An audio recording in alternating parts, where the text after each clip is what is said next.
Hello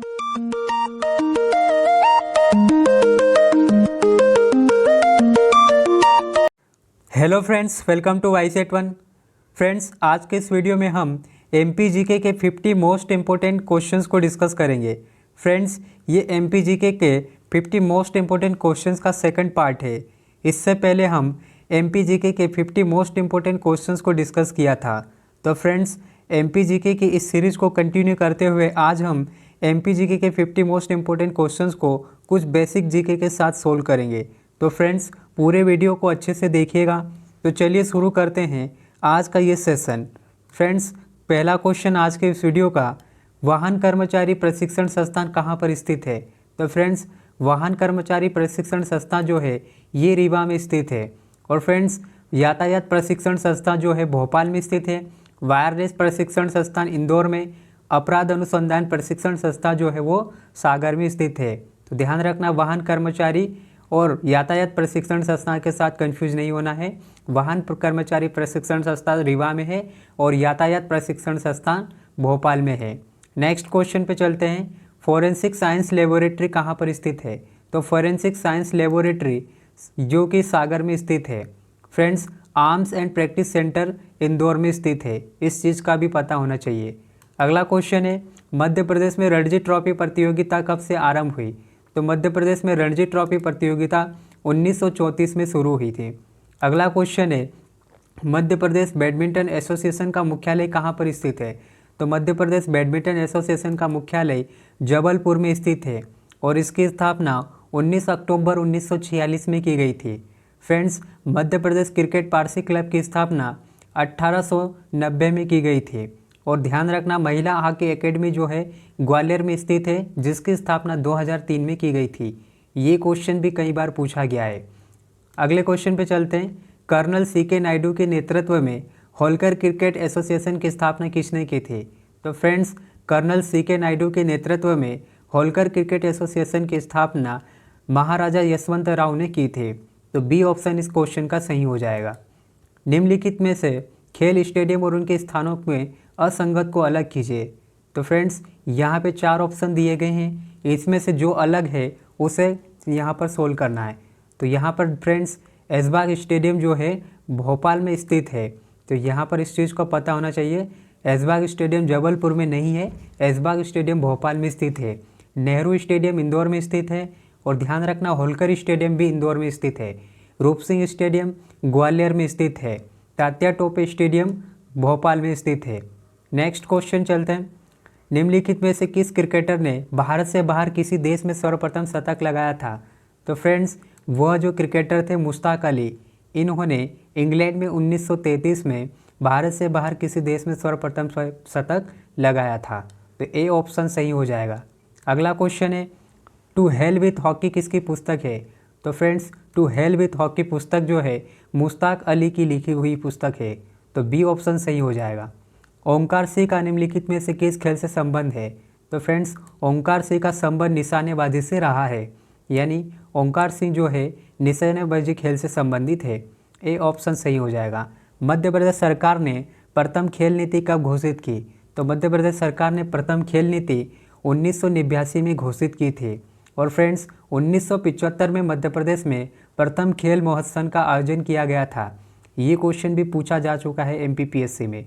और friends, वर्तमान में जो मध्य प्रदेश में खेल नीति चल रही है वो 2005 की चल रही है। यानी नवीन खेल नीति 2005 है मध्य प्रदेश की। और अगर पूछा जाए प्रथम खेल नीति, तो प्रथम खेल नीति मध्य प्रदेश में 1989 में घोषित की गई थी। मध्य प्रदेश पाठ्य पुस्तक निगम की स्थापना कब की गई? तो फ्रेंड्स, मध्य प्रदेश पाठ्य पुस्तक निगम की स्थापना 1968 में की गई और इसका जो मुख्यालय है भोपाल में स्थित है। निम्नलिखित में से कौन सा सुमेलित नहीं है? तो फ्रेंड्स, यहाँ पर 4 ऑप्शन में हमको बताना है। तो फ्रेंड्स, यहाँ पर असलम शेर खान जो है ये भारोत्तोलन से संबंधित नहीं है। इनका संबंध हॉकी से रहा है। बाकी जो ऑप्शन है वो सही है। अमय खुराशिया का संबंध क्रिकेट से रहा है, संध्या अग्रवाल का संबंध क्रिकेट से रहा है और समीर दाद का संबंध जो है हॉकी से रहा है। तो इस क्वेश्चन में असलम खान जो है वो भारोत्तोलन से संबंधित नहीं है, असलम शेर खान हॉकी से संबंधित है। नेक्स्ट क्वेश्चन पे चलते हैं। मध्य प्रदेश राज्य का पहला मेडिकल कॉलेज कहाँ स्थापित किया गया था? तो मध्य प्रदेश का पहला मेडिकल कॉलेज गजराजा महाराजा गजराजा जो है ग्वालियर में 1948 में गजरा राजा जो महाविद्यालय है वो स्थापित किया गया था, जो कि मेडिकल कॉलेज है।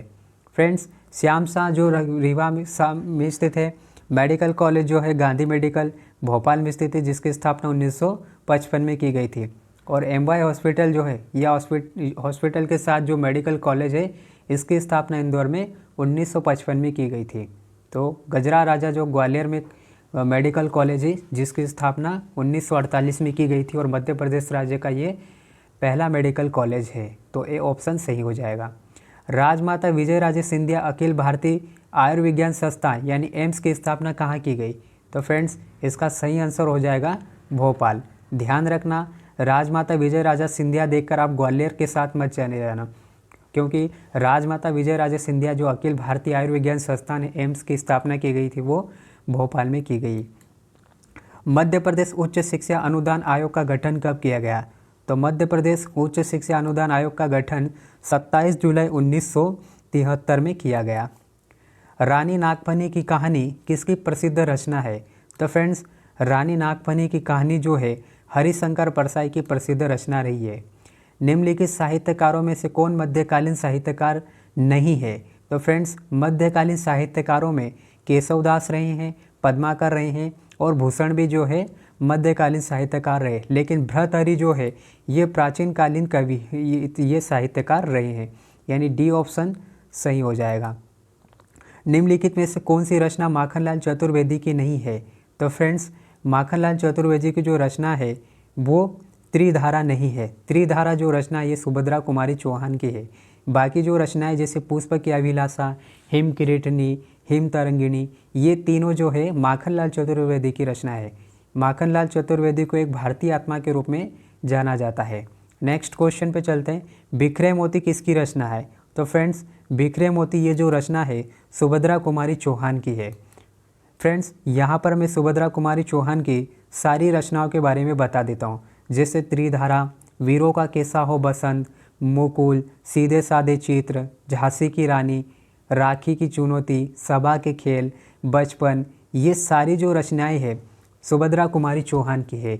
इन सभी रचनाओं के नाम आपको पता होना चाहिए। यहाँ से 4 ऑप्शन बनाकर आपको क्वेश्चन पूछा जा सकता है। MPPSC में इससे क्वेश्चन पूछा जा चुका है। आगे चलते फ्रेंड्स, निम्नलिखित में से कौन सा विधान निर्माता परिषद के सदस्य रहे थे? तो विधान निर्माता परिषद के जो सदस्य रहे थे वो बालकृष्ण शर्मा नवीन रहे थे।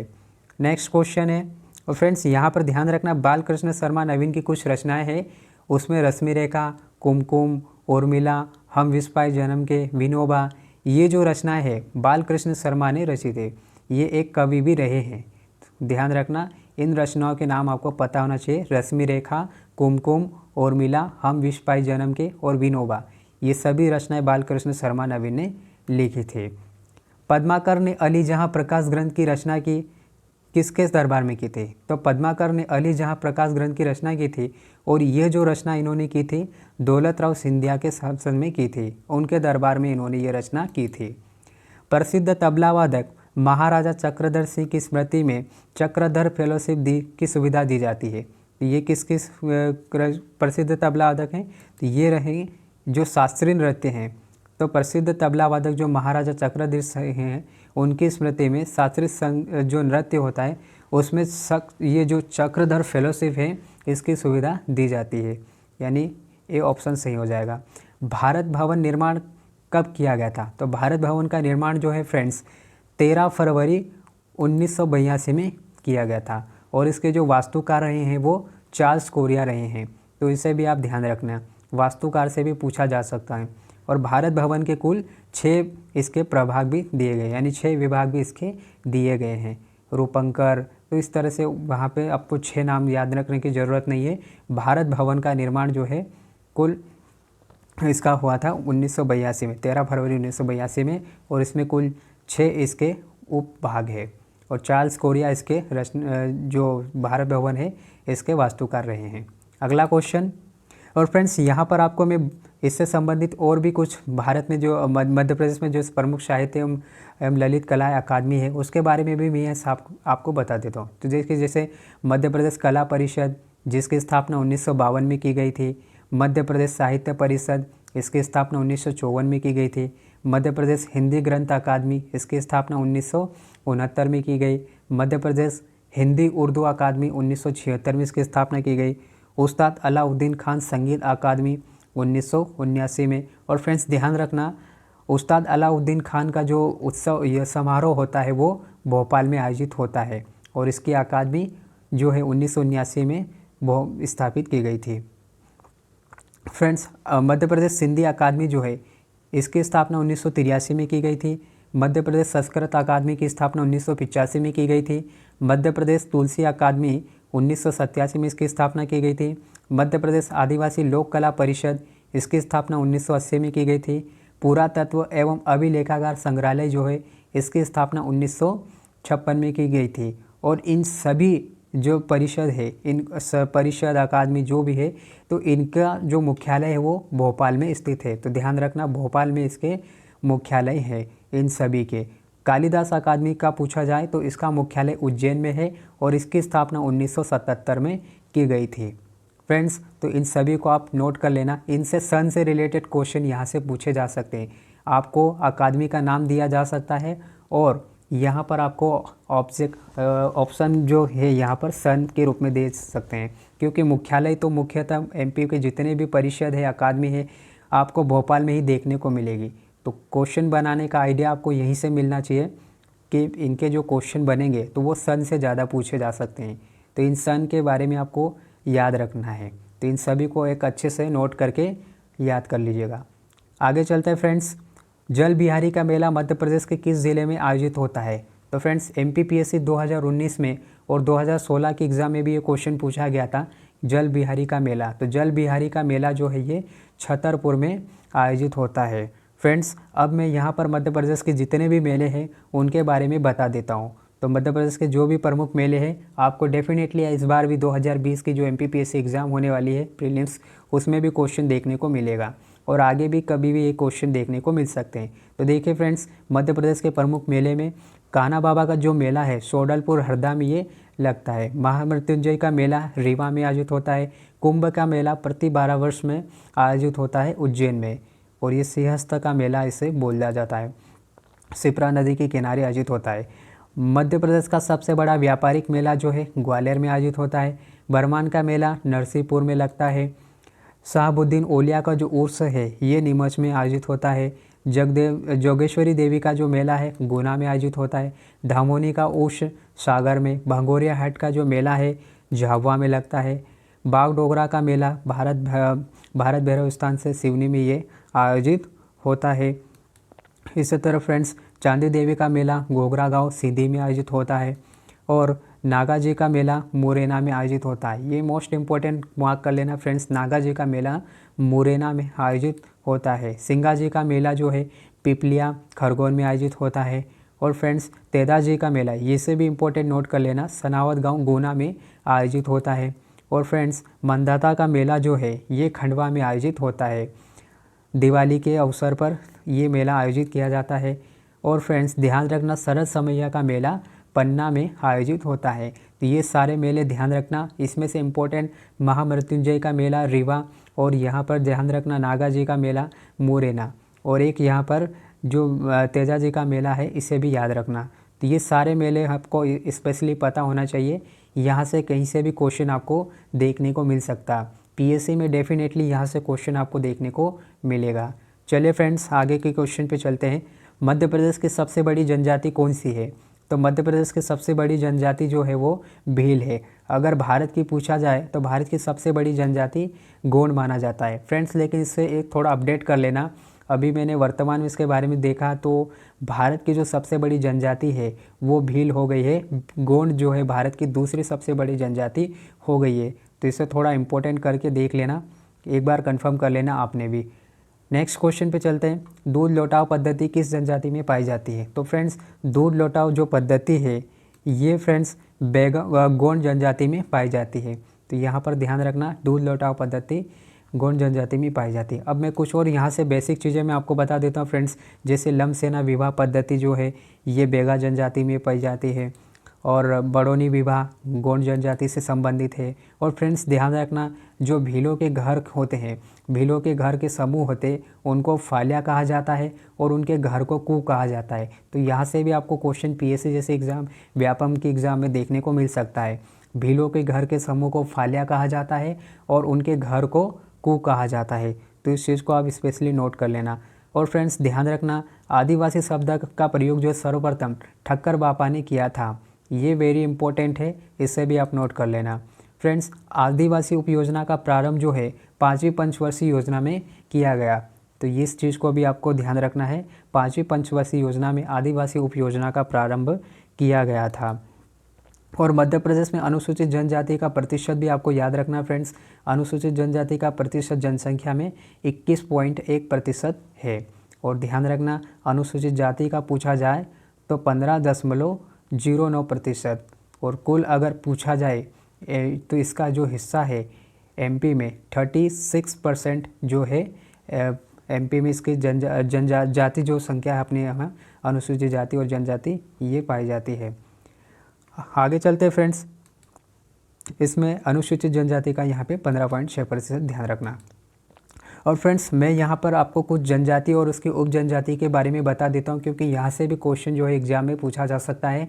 तो गोंड जो है गोंड जनजाति, इसकी उप जनजाति के बारे में ध्यान रखना। प्रधान, अगरिया, ओझा, नगारची, कुमार, सोल्हास, ये जो है उप जनजाति है गोंड की। आगे चलते हैं फ्रेंड्स, भील, तो भील में बरेला, भिलाला, पटलिया, ये इसकी 3 उप जनजातियाँ हैं। बेगा, बिजवार, नरोतिया, भरतिया, नाहर, रेमेना, काडमेना, ये जो जनजातियाँ के हैं उप जनजातियाँ जो है ये बेगा जनजाति की है। आगे कुछ और चीज़ें ध्यान रखना फ्रेंड्स, जैसे कोरकू, मोवा सिस्मा, ववारी, बोडोया, नाहर, नाहला, ये जो उप जनजातियाँ है ये कोरकू की उपजाति है। मोवा सिस्मा, ववारी, बोडोया, नाहर, नाहाला। भारिया जनजाति की उप जनजाति है भूमिया, भुईहरी, पंडो, तो ये भी आपको ध्यान रखना है। कोल जनजाति के बारे में पूछा जाए तो इसकी उप जनजाति है रोहिला, रोठेल। तो पीएससी के एग्ज़ाम में यहाँ से भी क्वेश्चन आपको देखने को मिल सकता है। यहाँ पर भी आपको ऐसे ही क्वेश्चन बन सकता है कि जैसे किसी जनजाति का नाम दे देंगे और ऑप्शन में आपको यहाँ पर 3 उप जनजातियों के नाम दे देंगे और एक डिफरेंट नेम दे देंगे, और आपसे पूछा जा सकता है कि कौन सा सुमेलित है या नहीं है, या फिर आपको यहाँ पर उप जनजाति का नाम से दे देंगे और यहाँ पर ऑप्शन में आपको 4 जनजातियों के नाम दे देंगे। तो उस तरह से आपको यहाँ से क्वेश्चन आपको एग्ज़ाम में देखने को मिल सकता है। तो ये भी काफ़ी इम्पोर्टेंट टॉपिक है, इसे भी ज़रूर ध्यान रखना। फ्रेंड्स सहरिया जनजाति भी एक होती है। निम्नलिखित में से किस किले को जिब्राल्टर ऑफ इंडिया कहा जाता है? तो फ्रेंड्स जो ग्वालियर का किला है इसे जिब्राल्टर ऑफ इंडिया कहा जाता है। नेक्स्ट क्वेश्चन पे चलते हैं फ्रेंड्स, किस किले के प्रवेश द्वार पर लिखा है कि न्याय जो है मुकुट का हीरा है? तो फ्रेंड्स ये जो लिखा गया है जो दतिया का किला है उसके प्रवेश द्वार पर लिखा गया है कि जो न्याय है मुकुट का हीरा है। ये आपको सेंटेंस देकर पूछा जा सकता है इस तरह से क्वेश्चन। शेष शाही तालाब कहाँ पर स्थित है? तो फ्रेंड्स शेष शाही तालाब जो है बांधवगढ़ के किले में स्थित है। और ध्यान रखना बांधवगढ़ किले की जो स्थापना की गई थी 1968 में की गई थी। बांधवगढ़ किला 32 पहाड़ियों से घिरा हुआ है और उमरिया में ये स्थित है। नेक्स्ट क्वेश्चन है फ्रेंड्स, राजा कीर्तिमान ने किस किले का निर्माण कराया था? तो राजा कीर्तिमान ने चंदेरी के किले का निर्माण कराया था जो कि अशोकनगर में स्थित है। और रायसेन के किले का निर्माण राजा राजबसंती द्वारा कराया गया था। ओरछा का किला का निर्माण जो है विरसी बुंदेला के द्वारा किया गया था। ग्वालियर के किले का निर्माण 525 ईस्वी में राजा सूर्यसेन के द्वारा इसका निर्माण किया गया था। तो यहाँ पर किलों से संबंधित भी आपको चीज़ें पता होना चाहिए। पीताम्बर तांत्रिक पीठ कहाँ पर स्थापित हुई? तो पीताम्बर तांत्रिक पीठ जो है फ्रेंड्स दतिया में स्थापित हुई थी। फ्रेंड्स विदिशा में उदयगिरी की गुफाएं भी स्थित है, ये भी आपको पता होना चाहिए। मध्य प्रदेश के किस पर्यटन स्थल की खोज कैप्टन वार्डन ने की थी? तो फ्रेंड्स कैप्टन वार्डन ने पंचमढ़ी की खोज की थी। ये क्वेश्चन भी कई बार पूछा जा चुका है व्यापम के एग्जाम्स में। मध्य प्रदेश के किस गुफाओं को अजंता की गुफाओं के समकालीन माना जाता है? तो फ्रेंड्स मध्य प्रदेश में जो बाघ की गुफाएं धार जिले में स्थित है उसे अजंता की गुफाओं के समकालीन माना जाता है। 5वीं सदी के गुफाएं इन्हें माना जाता है बाघ की गुफाओं को, धार जिले में स्थित है। फ्रेंड्स भीमबेटका की गुफाएं रायसेन जिले में स्थित है, उदयगिरी की गुफाएं विदिशा में स्थित है और पांडव की जो गुफाएं है पंचमढ़ी होशंगाबाद में स्थित है। तो यहाँ पर इन गुफाओं से संबंधित आपको जानकारी होना चाहिए। दूलादेव मंदिर कहाँ स्थित है? तो फ्रेंड्स दूलादेव मंदिर जो है खजुराहो में स्थित है। डायमंड सीमेंट बनाने का कारखाना कहाँ है? तो डायमंड सीमेंट बनाने का कारखाना दमोह में स्थित है। फ्रेंड्स मैं आपको कुछ यहाँ पर मध्य प्रदेश में जो मंदिर है उनके बारे में बता देता हूँ कि मध्य प्रदेश में कौन कौन से मंदिर स्थित है। देखिए फ्रेंड्स मैं आपको बताता हूँ, जैसे मध्य प्रदेश के प्रमुख मंदिर तेली का मंदिर हो गया, ये ग्वालियर में स्थित है। सोनागिरी के प्रसिद्ध जैन मंदिर ये दतिया में स्थित है। बड़े बाबा का मंदिर कुंडलगिरी में स्थित है। भैंसा देवी का प्राचीन शिव मंदिर बैतूल में स्थित है। चित्रगुप्त मंदिर, लक्ष्मण मंदिर, मांगतेश्वर मंदिर ये खजुराहो में स्थित है। चतुर्भुज मंदिर, रामलला मंदिर, लक्ष्मी नारायण मंदिर ये ओरछा के दुर्ग में स्थित है। महाकालेश्वर मंदिर ओंकारेश्वर में स्थित है। माँ शारदा का मंदिर मैहर सतना में स्थित है। गोपाल मंदिर उज्जैन में स्थित है। 64 योगिनी मंदिर, कंदरिया महादेव मंदिर, पार्श्वनाथ मंदिर ये खजुराहो में स्थित है। तो इन सभी मंदिरों के बारे में आपको पता होना चाहिए। किसी भी मंदिर का नाम देखकर आपसे उस जिले का नाम या जगह का नाम देकर पूछा जा सकता है। तो ये सारे मंदिरों के बारे में आपको पता होना चाहिए। तेली का मंदिर ग्वालियर में स्थित है। सोनागिरी की प्रसिद्ध जैन मंदिर दतिया में। बड़े बाबा का मंदिर जो कुंडलगिरी में स्थित है। भैंसा देवी का जो प्राचीन शिव मंदिर है बैतूल में। चित्रगुप्त मंदिर, लक्ष्मण मंदिर, मंगतेश्वर मंदिर, 64 योगिनी मंदिर, कंदरिया महादेव मंदिर, पार्श्वनाथ मंदिर ये खजुराहो में स्थित है। गोपाल मंदिर उज्जैन में स्थित है। माँ शारदा का मंदिर मैहर सतना में है। महाकालेश्वर मंदिर उज्जैन ये तो आप सभी को पता ही होगा। तो इन मंदिरों के बारे में आपको जानकारी होना चाहिए। फ्रेंड्स चलिए नेक्स्ट क्वेश्चन पे, मांडू को मुगल काल में किस नाम से जाना जाता है? तो फ्रेंड्स मांडू को मुगल काल में शादियाबाद के नाम से जाना जाता था। फ्रेंड्स मांडू के कुछ प्रमुख दर्शनीय स्थलों में मैं आपको बता देता हूँ यहाँ के कुछ प्रमुख महल। तो रानी रूपमती महल यहाँ पर स्थित है। जहाज महल भी स्थित है। हिंडोला महल है। अशरफी महल है। होशंग शाह का मकबरा है और दिल्ली दरवाजे भी बहुत सारे यहाँ पर स्थित है। दरवाजे से रिलेटेड भी यहाँ पे क्वेश्चन पूछा जा सकता है, जैसे अलाई का दरवाज़ा है, दिल्ली दरवाज़ा हो गया। इस तरह से बहुत सारे यहाँ पर दरवाजे स्थित है। तो फ्रेंड्स ध्यान रखना मांडू के ये प्रमुख दर्शनीय स्थल है। आपको किसी का भी महल देकर क्वेश्चन पूछा जा सकता है। रानी रूपमती महल, जहाज महल, हिंडोला महल, अशरफी महल, होशंग शाह का मकबरा और दिल्ली दरवाज़ा ये सभी प्रमुख दर्शनीय स्थल मांडू में स्थित है और मुगल काल में इसे शादियाबाद के नाम से जाना जाता है। होशंग शाह ने इस शहर को बसाया था, ये भी आपको पता होना चाहिए। अगले क्वेश्चन पे चलते हैं फ्रेंड्स। जॉर्ज केसल भवन कहाँ स्थित है? तो जॉर्ज केसल भवन शिवपुरी में स्थित है और शिवपुरी जो है मध्य प्रदेश की प्रथम पर्यटन नगरी है, ये भी आपको पता होना चाहिए।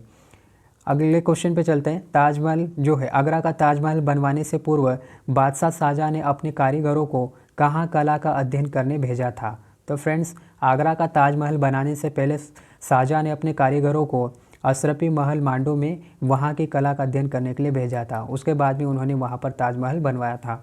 तो अशरफी महल मांडू जो कि धार जिले में स्थित है। 1939 में द्वितीय विश्व युद्ध आरंभ हो जाने पर कहाँ से महात्मा गांधी ने अवज्ञा आंदोलन की शुरुआत की थी? तो फ्रेंड्स यहाँ पर आपको पता होना चाहिए कि 1939 में द्वितीय विश्व युद्ध आरंभ हो जाने पर महात्मा गांधी ने अवज्ञा आंदोलन की शुरुआत जबलपुर से की थी। गोंडवाना की रानी कौन थी? तो गोंडवाना की रानी जो थे रानी दुर्गावती थे। रानी अवंतीबाई का संबंध मंडला से रहा है। रानी लक्ष्मीबाई झांसी और ग्वालियर से संबंधित रही है और रानी अहिल्याबाई इंदौर और होलकर से संबंधित इंदौर और महेश्वर से संबंधित रही है और ये होलकरों की रानी थी। फ्रेंड्स ध्यान रखना गोंडवाना की जो रानी थी वो रानी दुर्गावती थे। नवदा टोली पुरातात्विक स्थल निम्नलिखित में से किससे संबंधित है? तो नवदा टोली पुरातात्विक स्थल जो है फ्रेंड्स पाषाण संस्कृति से संबंधित रहा है। मध्य प्रदेश में 1857 का स्वतंत्रता संग्राम कहाँ से और कब शुरू हुआ था? तो मध्य प्रदेश में 1857 का जो स्वतंत्रता संग्राम है ये फ्रेंड्स 3 जून नीमच से शुरू हुआ था, 3 जून 1857 में, और ये मध्य प्रदेश में शुरू हुआ था नीमच से। मध्य प्रदेश से प्राप्त एरन अभिलेख किस गुप्त शासक का है? तो मध्य प्रदेश में जो एरन अभिलेख है ये फ्रेंड्स भानुगुप्त से संबंधित है, यानी कि बी ऑप्शन सही हो जाएगा। स्वामी विवेकानंद ने अपने जीवन काल में मध्य प्रदेश के किस नगर की 2 बार यात्रा की थी? तो फ्रेंड्स स्वामी विवेकानंद ने अपने जीवन काल में मध्य प्रदेश का एक शहर है खंडवा, जिसकी उन्होंने अपने जीवन काल में 2 बार यात्रा की थी।